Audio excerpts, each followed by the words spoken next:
You're listening to WZYE 95.9 FM. You are listening to WZYE 95.9 FM, the most influential name in Caribbean radio in the tri-state area.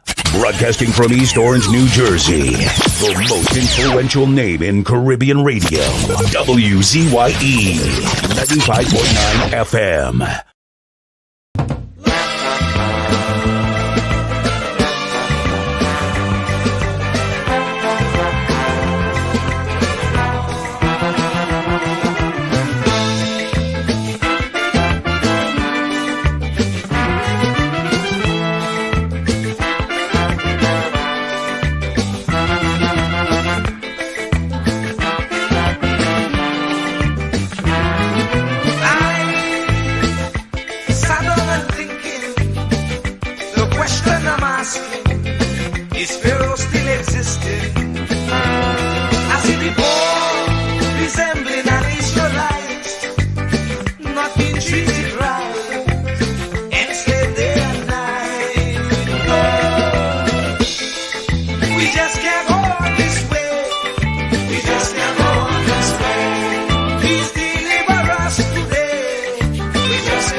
They confuse us with so much life. Just come on, not even thinking that we would realize. And if we criticize, we could be ostracized. We don't know who to trust. That's why I say, Lord, please listen to this prayer that comes from before. Please send us another Moses again. Oh, we just can't go on this way. Please deliver us today. Time to make them oppress us stay. So the children could see their way. Make them get on their knees and pray. Then I'll be able to touch their face. Just can't make it.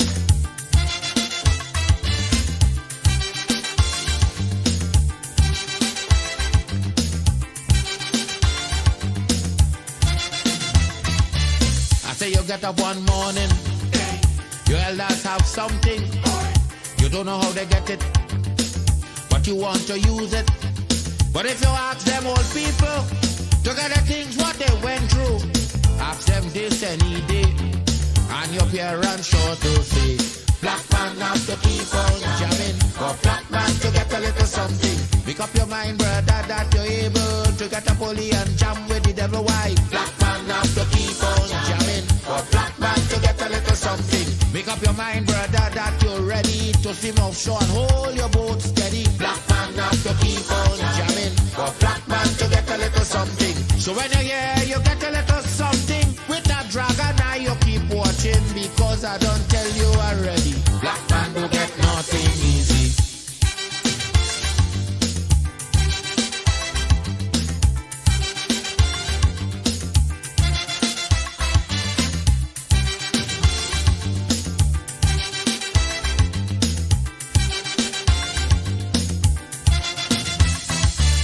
I say you get up one morning, and oil money running.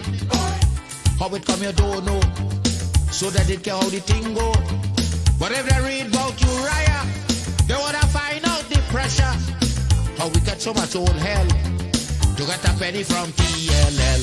Black man have to keep on jamming, for black man to get a little something. You got to take up your own cash money, pay people for your own refinery. Black man have to keep on jamming, for black man to get a little something. Make up your mind to be a magician, to make money out of scrap iron. Black man have to keep on jamming, for black man to get a little something. So when you hear you get a little something, with that eagle eye you keep watching, because I don't tell you already. Black man don't get nothing easy.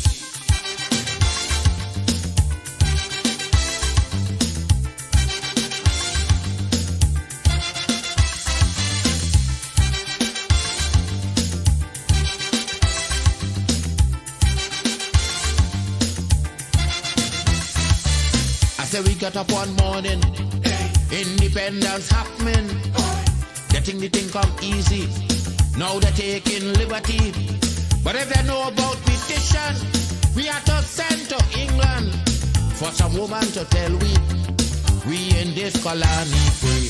Black man have to keep on jamming, for black man to get a little something. You got to go to conference in England to get independence in your own land. Black man have to keep on jamming, for black man to get a little something. People hold you, humiliate you, turn on and sell you, and then they free you. Black man have to keep on jamming, for black man to get a little something. So when you hear you get a little something with that dragon, now you keep watching, because I don't tell you already. Black man don't get nothing easy.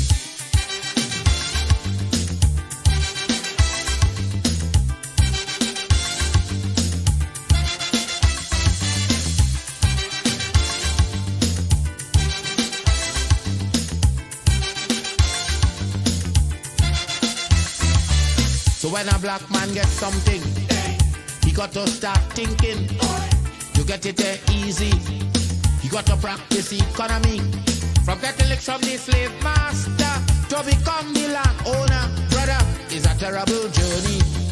packed with plenty brutality. Black man have to keep on jamming. For black man to get a little something, you got to rise up, you got to stand up. Pick up your mind, you will always stay on top. Black man have to keep on jamming. For black man to get a little something, you got to go to conference in England to get independence in your own land. Black man have to keep on jamming. For black man to get a little something, you got to take up your own cash money, pay people for your own refinery. Black man have to keep on jamming. For black man to get a little something, make up your mind to be a magician.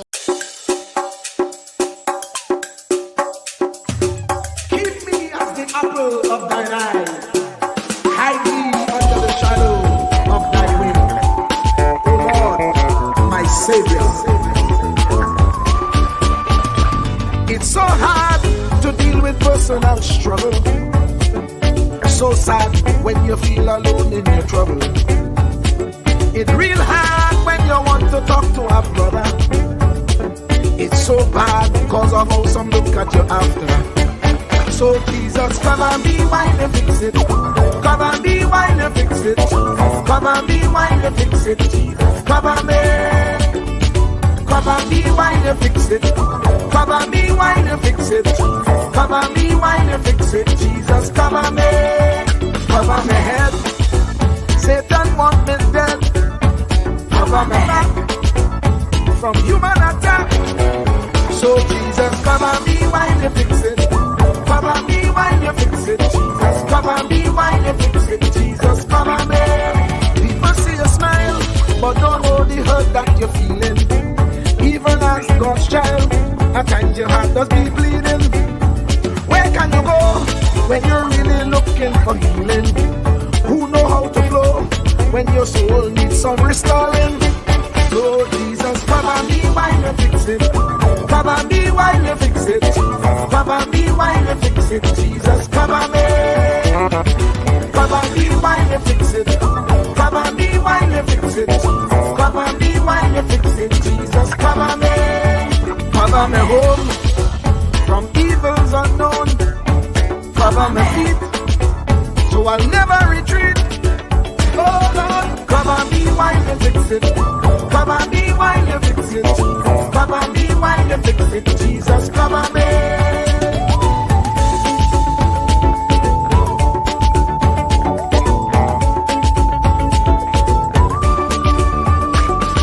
Cover my brother, cover my sister, them who under pressure. Cover the preacher, every church worker, the young believer. Cover the worship leader and intercessor, every gospel minister. Cover. Jesus alone is the one who has the real answer. The one on the throne is the true and loving Father. He will hold your hand and keep you from going under. He will make you stand and let you know he's a fixer. Cover me while you fix it. Cover me while you fix it. Jesus, cover me while you fix it. Jesus, cover me. Cover me while you fix it. Cover me while you fix it. Cover me while you fix it. Jesus, cover me. Cover me mind. You know the struggle sometimes. Cover me mouth, that the wrong thing wouldn't come out. Oh Lord, cover me while you fix it. Cover me while you fix it. Cover me while you fix it. Jesus, cover me. Cover the Christian in the midst of aggression with the power of your right hand. Jesus, cover them helpless children. Jesus, defend them. Send help from heaven. Jesus, cover all them radio stations that blessing the nation. Grant divine protection. Jesus, cover me.